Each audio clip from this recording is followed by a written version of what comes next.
Shalom saudara-saudara yang dikasihi Tuhan Yesus. Senang sekali saya dapat menjumpai saudara sekalian melalui pelayanan firman Tuhan dalam ibadah hari ini.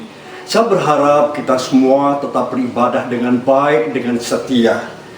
Tuhan meminta kepada kita selain takut kepada Dia, kita mentaati firman-Nya, kita juga mengasihi Tuhan, dan kita beribadah dengan segenap hati. Saudara, ibadah membutuhkan topang yang namanya kuasa Tuhan tentunya, tetapi juga kesetiaan serta ketaatan dan kasih kita kepada Tuhan. Hari ini kita akan mendengarkan firman Tuhan tentang ketaatan dan pemeliharaan Tuhan. Kita akan membaca di dalam kitab 1 Raja-Raja pasal 17 ayat yang ke-12 sampai 16. Demikian bunyi firman Tuhan. Perempuan itu menjawab, "Demi Tuhan Allahmu yang hidup, sesungguhnya tidak ada roti pada kami sedikit pun, kecuali segenggam tepung dalam tempayan dan sedikit minyak dalam buli-buli. Dan sekarang aku sedang mengumpulkan 2-3 potong kayu api. Kemudian aku mau pulang dan mengolahnya bagiku dan bagi anakku. Dan setelah kami memakannya, maka kami akan mati." Tetapi Elia berkata kepadanya, "Janganlah takut, pulanglah, buatlah lebih dahulu bagiku sepotong roti bundar kecil daripadanya, dan bawalah kepadaku, kemudian barulah kau buat bagimu dan bagi anakmu. Sebab beginilah firman Tuhan Allah Israel, tepung dalam tempayan itu dia akan habis, dan minyak dalam buli-buli tidak akan berkurang, sampai pada waktu Tuhan memberikan hujan ke atas muka bumi." Lalu pergilah perempuan itu dan berbuat seperti apa yang dikatakan Elia. Maka perempuan itu dan dia atau Elia serta anak perempuan itu mendapat makan beberapa waktu lamanya. Ada dua hal yang sangat menarik. Pertama-tama adalah Elia. Saudara, Elia diperintahkan oleh Tuhan untuk diam di Sarfat. Dia harus tinggal bersama-sama dengan seorang janda. Dan kemudian yang kedua, janda Sarfat yang sangat miskin mentaati perintah Tuhan untuk melayani Elia. Kedua-duanya tidak mempertanyakan firman Tuhan. Kedua-duanya tidak mempertanyakan rencana Tuhan yang mereka tidak bisa memahami di masa sulit seperti itu. Saudara, bagi janda dan Elia, mereka kedua-duanya adalah pelaku-pelaku firman. Dan mereka memiliki ketaatan kepada Tuhan, kepada perintahnya yang memelihara mereka selama mereka dalam masa-masa sulit, bencana yang sangat panjang. Saudara, bagi janda Sarfat, ketaatan adalah serangkaian tindakan iman, mencakup mendengar dengan baik, menyimpan dalam hati, menyerahkan segala apa yang sedang ia hadapi, dan melakukan dengan tepat dan berani. Dan melalui ketaatannya ia mengalami kuasa Allah.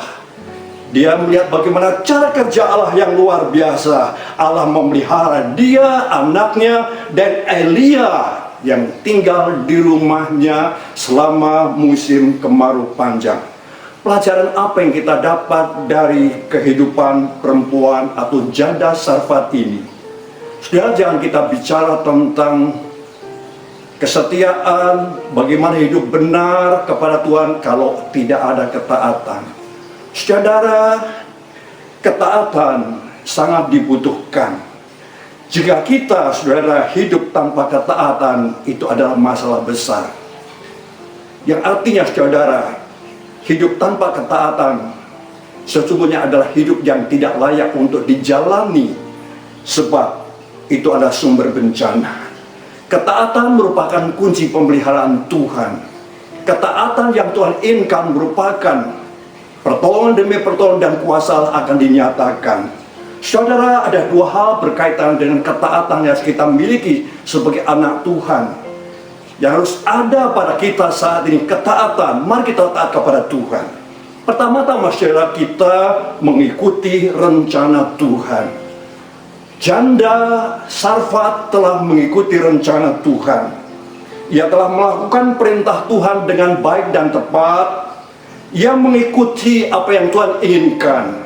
Dan ia tidak mengikuti perasaan hatinya. Dia tidak melihat keadaan dirinya, dan dia tidak membutuhkan pertimbangan dari orang lain. Apalagi dia adalah seorang perempuan yang betul-betul tidak mempunyai kecukupan di masa seperti itu. Dan boleh dikatakan hari itu dalam perjumpaan dengan Elia, hari yang terakhir untuk makan. Setelah itu ia dengan anak perempuannya akan mati. Tetapi saudara, ia telah mengikuti rencana Tuhan yang besar, sehingga ia hidup dalam pemeliharaan Tuhan. Ia dipilih oleh Tuhan. Betul, ia dipilih oleh Tuhan untuk melayani seorang nabi asing, Elia.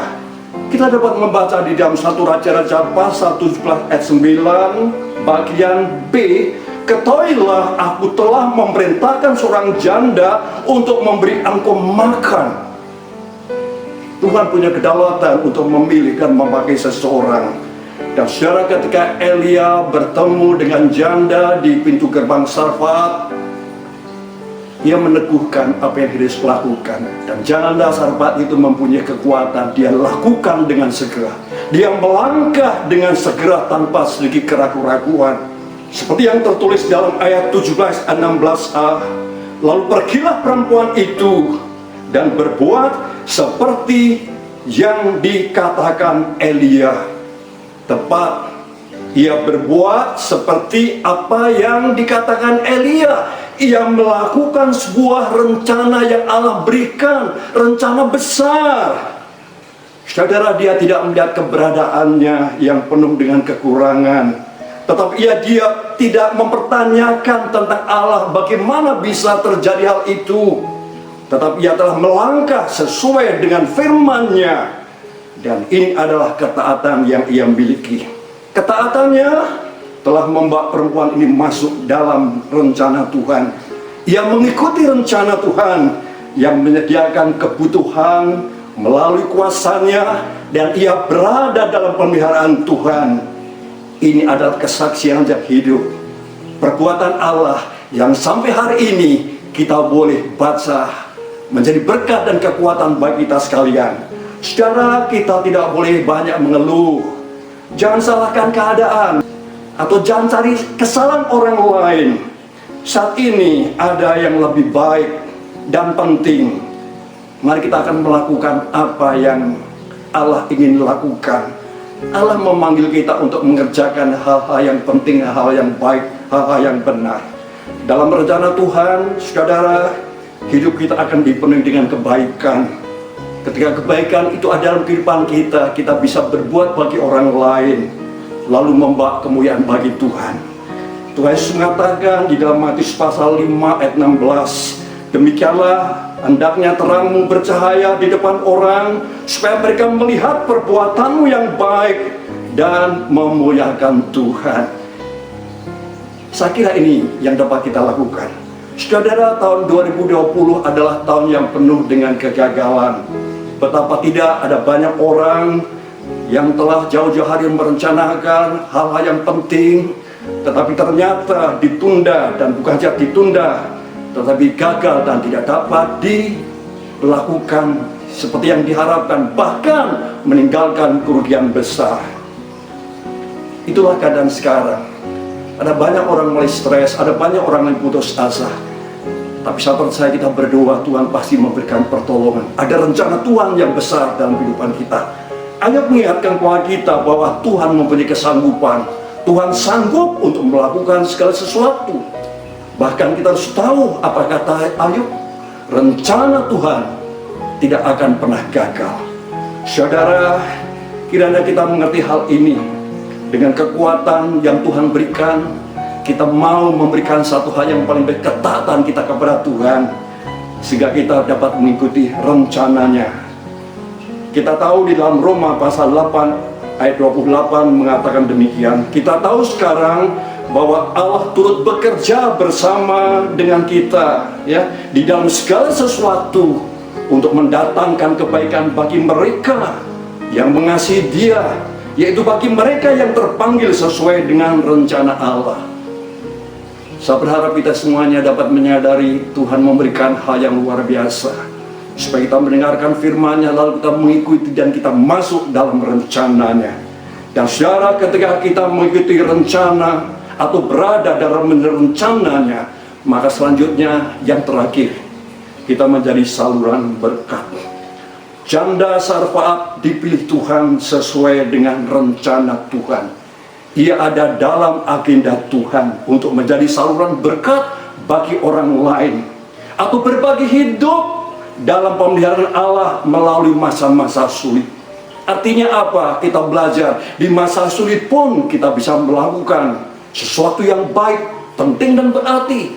Di masa sulit pun Allah pun tidak berubah untuk menyatakan kuasa-Nya turut bekerja dalam kehidupan kita.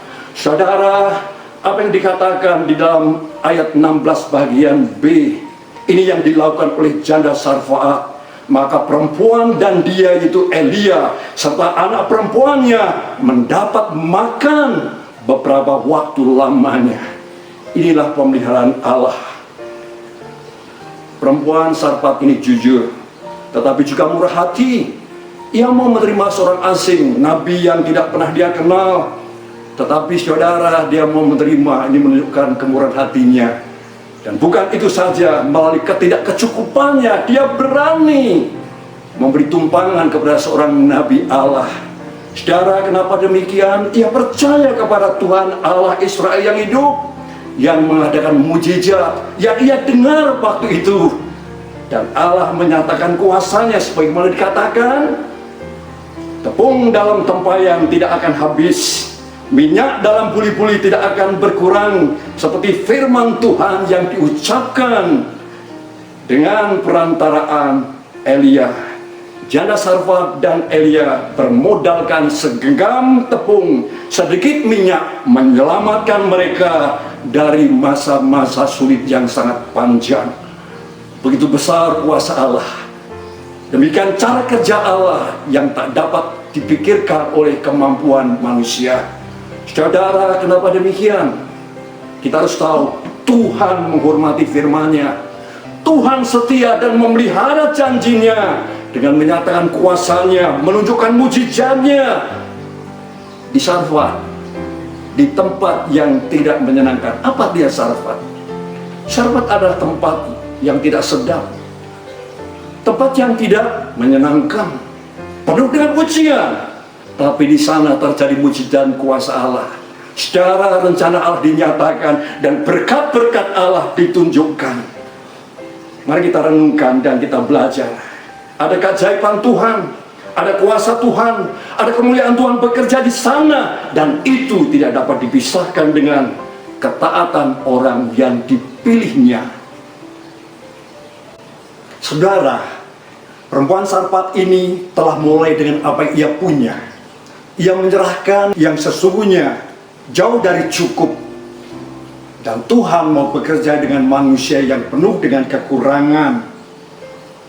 Dan Tuhan melihat bagaimana perempuan ini mau mengikuti kehendak-Nya dan rencananya yang mendatangkan kebaikan bagi dirinya sendiri, bagi keluarganya, dan bagi Elia yang selama menumpang di rumahnya.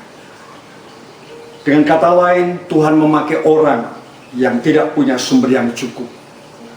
Tetapi kita dari sini kita belajar, kunci pemeliharaan Tuhan adalah ketaatan. Ketaatannya tidak membuat ia salah langkah, tetapi ia mengalami kuasa Tuhan, kemuliaan Tuhan dalam hidupnya sesuai dengan tujuan yang Tuhan inginkan. Tidak habis-habisnya yang ia miliki ketika ada dalam tangan Tuhan.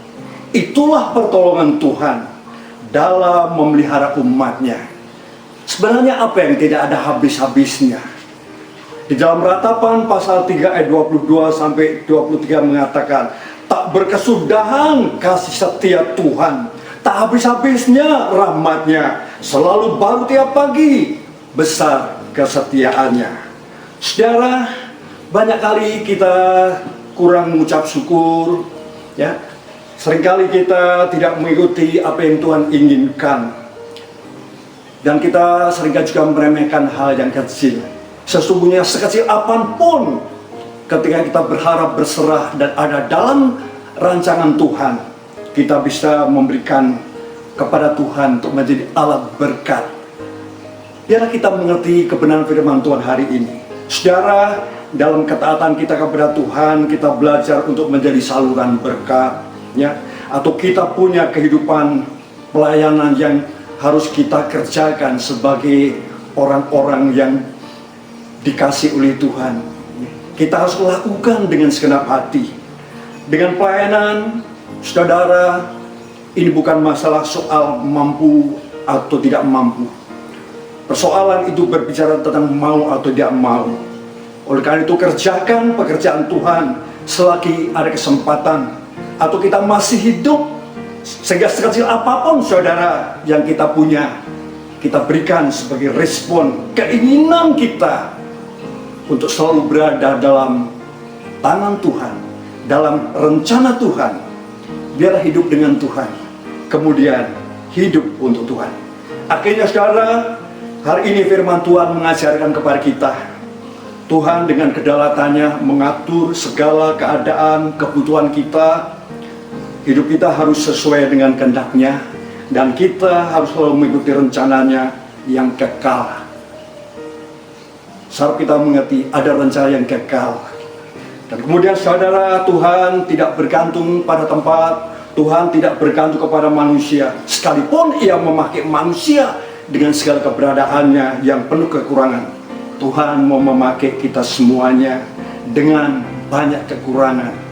Sekali lagi, banyak kekurangan kita ini saudara.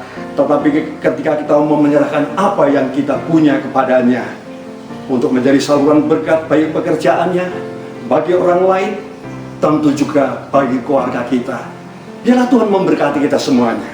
Saudara, untuk semua itu kita harus lebih taat kepada Tuhan, untuk hidup bagi Tuhan lebih sungguh-sungguh, ya.